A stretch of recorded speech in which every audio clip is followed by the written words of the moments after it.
Here's the thing, what I'm gonna share in this video gets me really excited. Come on, it's happening, finally. See, here's the thing, as a YouTuber, it's really important that you take advantage of opportunity. You see, every day you're presented with the opportunity that you can take advantage of to get more views and more engagement, to get viewers to watch more videos. I can hardly breathe. Let's go inside and I'll tell you all about it. Yes, opportunity to drive more views. Sort of. You see, the YouTube algorithm rewards engagement, and videos that generate a lot of viewer engagement, well, they get more views. And thus, the question really becomes, how do I trigger viewer engagement? How do I get viewers to watch more? And I want you to think about and realize something. Right now, if you're like, yeah, but for small creators, or the YouTube algorithm is so hard to please, well, you're focusing on things you really can't control, but you can control and you can add things to your video that will create an engaging viewer experience. And that's what this video is all about. It's about getting viewers to like, subscribe, and comment more of the time. And when you do that, I guarantee you'll get more views. Now, here's the thing. There's a huge problem and so much sort of okay advice on YouTube, but this is great advice. When you focus on asking viewers, hey, make sure you subscribe, or you focus on asking viewers to hit the like button, by the way, I would appreciate that, you really focused on your needs. Your needs as a creator. You want to get more subscribers. But viewers are really kind of concerned with their needs, what they want. And if your video isn't engaging, if it's not fun, if it's not entertaining, they're not going to stick around. And sadly, you're going to lose. So instead of focusing on your needs and wants, it makes so much more sense to focus on the things that viewers really love and engage in, the things viewers reward with a subscribe. And that's things like videos that are based on topics they find interesting, videos that get to the point, videos that are filmed and edited in an interesting way, and that's what I want to cover in this video. Some real simple things that you can do, like literally, if you can press a button, you can follow some of the tips I share right now to help you increase your engagement. And if you got one of these, or one of these, well then you've got everything you need to create the engaging video experience that'll get you the views. And will result in more viewers subscribing, which is another engagement signal that triggers the algorithm. Video elements include things like the focal length that you film in, your frame rate, could be 24, 30, or 60. 60 is the proper frame rate for YouTubers. Thing is, he didn't mention filmmakers, he mentioned YouTubers. And these are just some of the things that you can do or you can incorporate into your engagement recipe.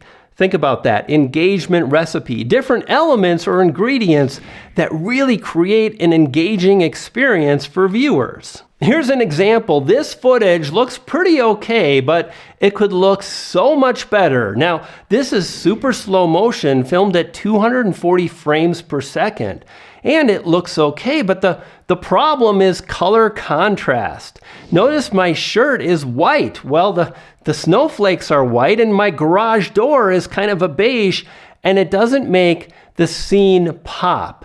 It doesn't make it easy to distinguish the snowflakes. Now this is similar footage. It's filmed at the same super slow motion frame rate, 240 frames per second. However, the entire scene is so much more interesting and cool to look at. Notice the color of my jacket. Nailed it. Black, which really contrasts nicely with the snowflakes. And I added 3 video elements in this engagement recipe to create this cool look. You see, my goal was to create a lot of background blur or bokeh.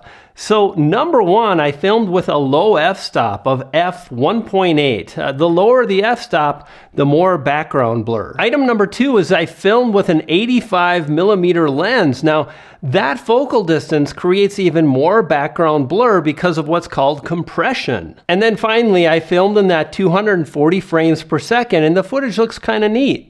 And obviously it was snowing, but you see, there's always something else that you can take advantage of. And the more you think about these things, the more recipes you see. Like, the snow was cool, but what would have happened if the sun was out? Oh my, I get sick, woo! when the sun comes out and it's snowing, incredible looking footage. Now here's the thing. You add in a poodle, engagement overload.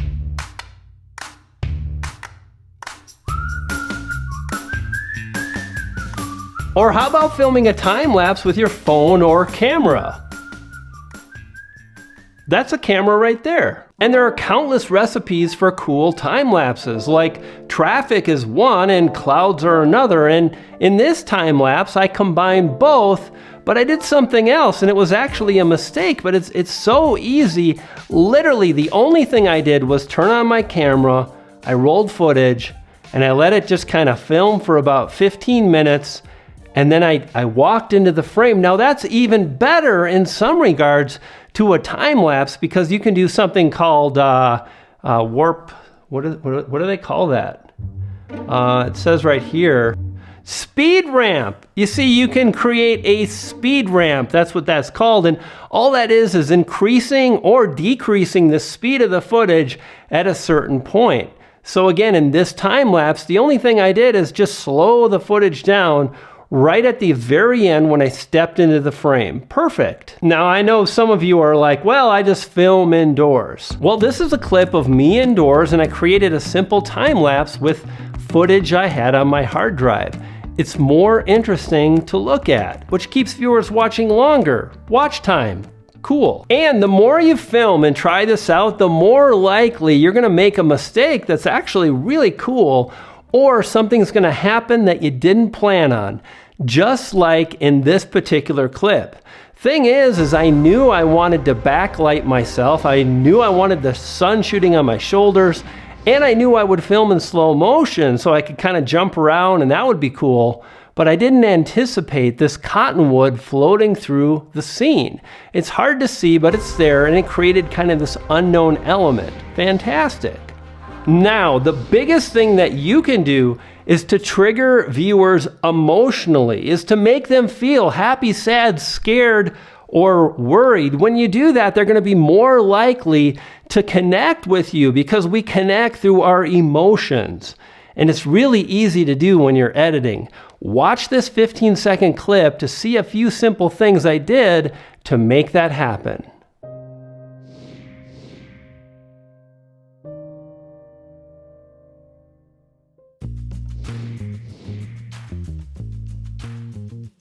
Music, as well as a few editing tricks, can really help facilitate triggering emotions. One of the things you can do as well is create a black and white scene to go along with that kind of sad, depressing music. Now, I mentioned your delivery, as in it's not enough just to incorporate these things in the video you make. You see, how you communicate, how you tell your story, or share the information in your video is pivotal. And this video on the screen now will go into some ideas that'll help you do just that.